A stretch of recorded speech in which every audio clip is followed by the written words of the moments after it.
Hey everyone, welcome back to Corporate Decoder, the place where we dive deep into the world of corporate filings.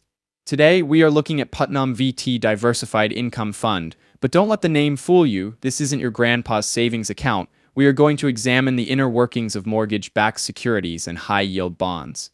Let's see what the company has been up to.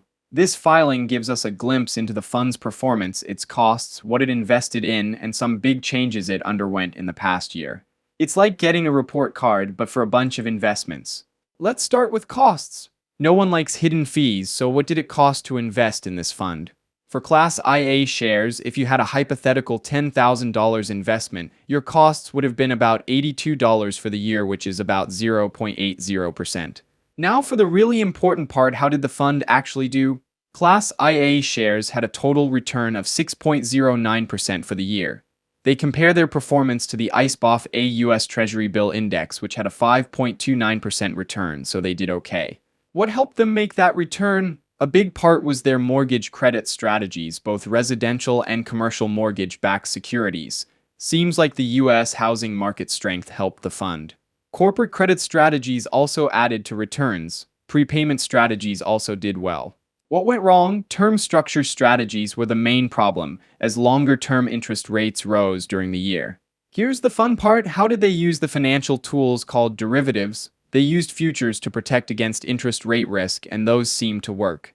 They also used credit default swaps to manage credit risk, and those worked too. But they used options for hedging and managing risks.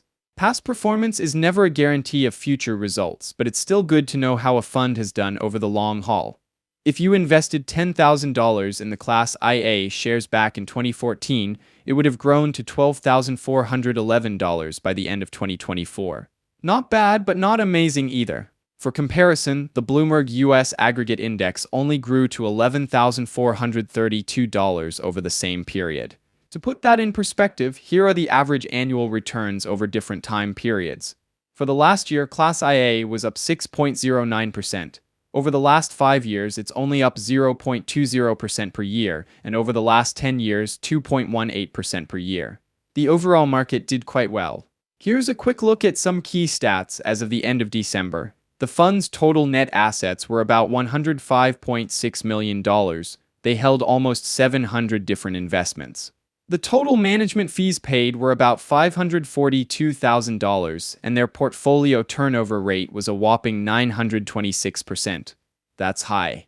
Portfolio composition gives us insight into the types of things the fund is holding.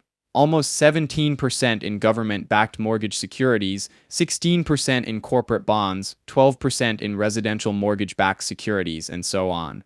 They try to diversify between many asset classes, which should reduce overall risk.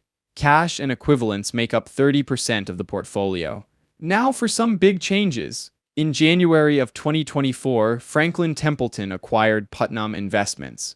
As part of the deal, the fund's investment advisor became a subsidiary of Franklin Templeton. Later in the year, Putnam Management transferred its management of the fund to Franklin Advisors. There have been many leadership changes. Basically, they have been going through quite an overhaul. The accounting firm PricewaterhouseCoopers gave a thumbs up to the fund's financial statements. On the expenses side, it's worth noting that the fund paid almost $127,116 in audit fees and about $11,497 in tax fees to their accounting firm during the year 2024. The company's principal executive, financial, and accounting officers all follow a pretty tight code of ethics. The fund has adopted a code of ethics which incorporates the code of ethics of Franklin Templeton with respect to all of its officers and trustees who are employees of Putnam Investment Management.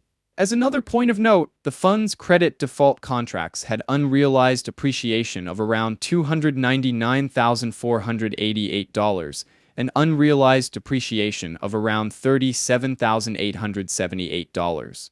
Now let's step back and take a look at the big picture. This fund positions itself as providing a high level of current income while preserving capital, which can be a good strategy for investors who want steady returns without taking on too much risk. However, it has gone through a lot of changes in management, which could introduce some uncertainty. On one hand, the new leadership might bring fresh ideas and improve performance. On the other hand, a lot of changes at once could disrupt things. Their use of complex instruments is a double-edged sword. Derivatives can boost returns, but they also add risk. I am always concerned when an investment company uses a large amount of derivatives. With a portfolio turnover rate of 926%, they are trading a lot, which introduces both costs and opportunities. While the fund has been doing well this past year, the fund's performance has been underwhelming over the last 5 and 10 years. Overall, I'd say the fund has some potential, but it's important to keep a close eye on those risks. Thanks for decoding this corporate report with me. I hope that was useful. Let me know in the comments if you have any questions, and please consider liking and subscribing for more deep dives into the world of finance.